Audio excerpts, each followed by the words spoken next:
Picture the United States right at the dawn of the 20th century. It's this rapidly expanding, industrializing beast of a nation, right? You've got crowded city streets, horse-drawn carriages literally sharing the road with early automobiles, factories churning out smoke, and with all that growth, a brand new era of interstate crime and political conflict. The country was, quite literally, outgrowing its local law enforcement. There was just this massive, pressing need for a dedicated federal investigative solution. So today on The Explainer, we're diving straight into the fascinating history of the FBI, tracking 100 years of massive transformation. Okay, let's lay out our roadmap. We're going to trace this evolution chronologically. We'll start with the birth of the Bureau, move on to the era of G-men and forensics, transition through the Cold War, navigate the institutional changes of the 60s and 70s, and finally land right in the digital age. So let's jump right into part one, the birth of the Bureau, covering the 1900s through the 1920s. You know, as America industrialized, criminals wised up. They weren't just staying in one town anymore. They were hopping on new rail lines and driving early cars across state lines, which made localized policing a huge nightmare for justice. And that brings us to 1908. That is the exact founding year of what was originally just called the Bureau of Investigation. But listen, banish any thoughts of modern high-tech hubs, okay? Imagine a super modest government office in Washington, D.C. You've got investigators in these period-appropriate suits and hats walking into a room crammed with wooden desks, ink bottles, heavy typewriters, ringing rotary telephones, and just mountains of paper files. Back then, the actual tools of the trade were literally magnifying glasses and paper evidence folders. Now, before the 1920s, everything was decentralized. Just scattered paper files and strictly localized limits. But as we roll into the roaring 20s, a highly ambitious young investigator named J. Edgar Hoover stepped in and completely transformed the Bureau. He took it from this loose collection of agents into a centralized, well-oiled administrative machine. And a massive game-changing part of this was the fingerprint revolution. Try to picture these huge rooms filled with macro views of fingerprint cards, all magnified and meticulously categorized. This innovation alone gave the Bureau true national reach for the very first time. Moving on to part two, the era of G-men and forensic science in the 1930s.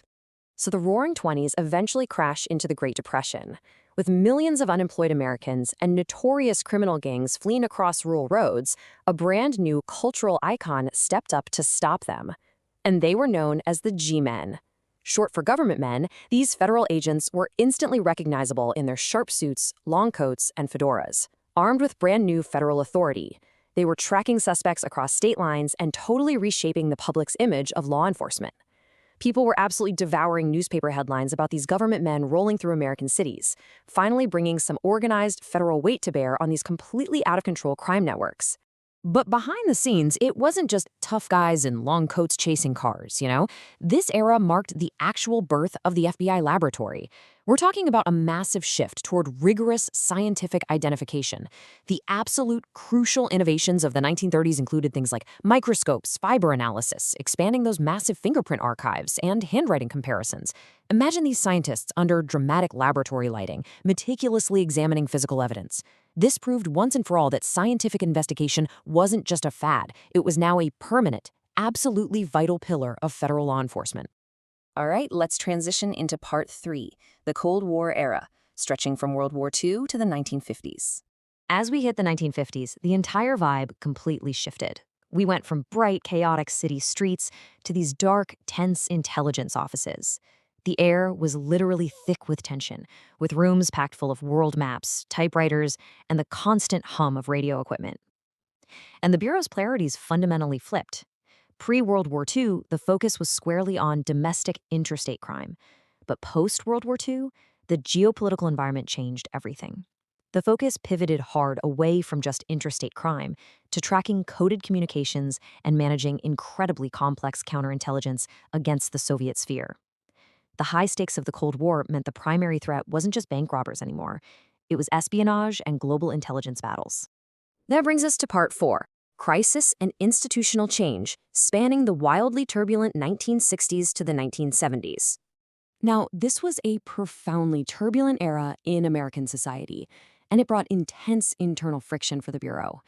The streets were filled with peaceful demonstrations, and this rapidly changing culture was visible on everyone's newly popularized television sets.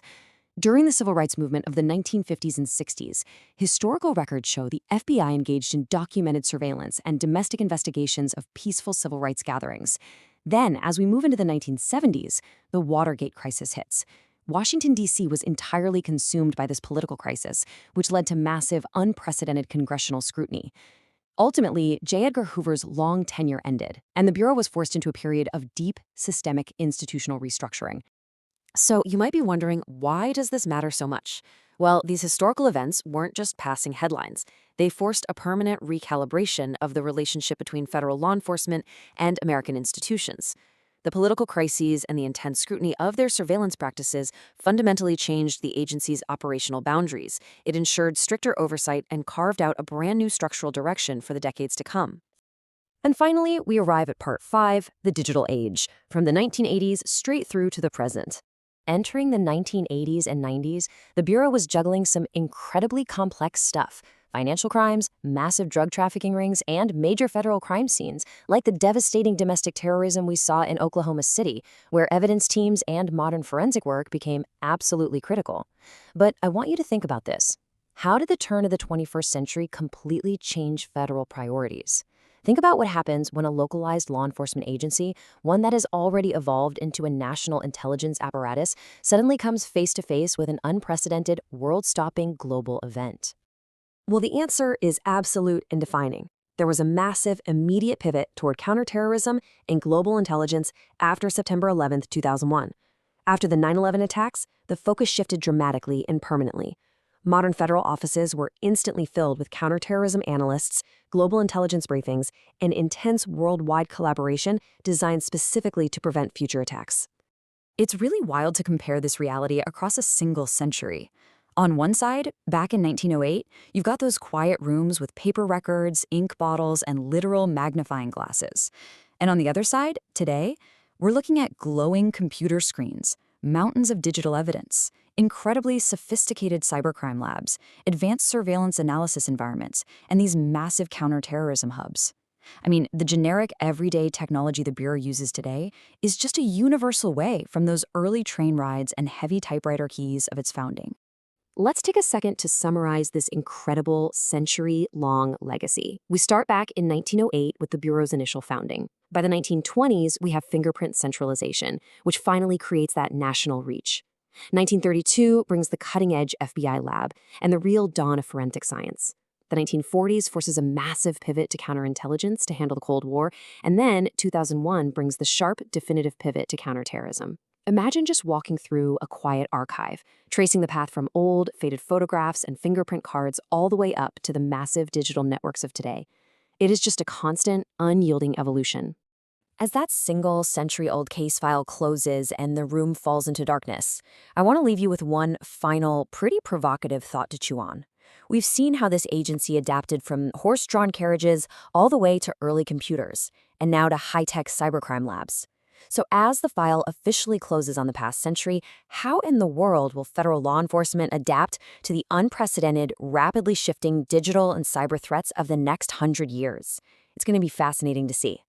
Thanks so much for joining me on this explainer, and we will catch you next time.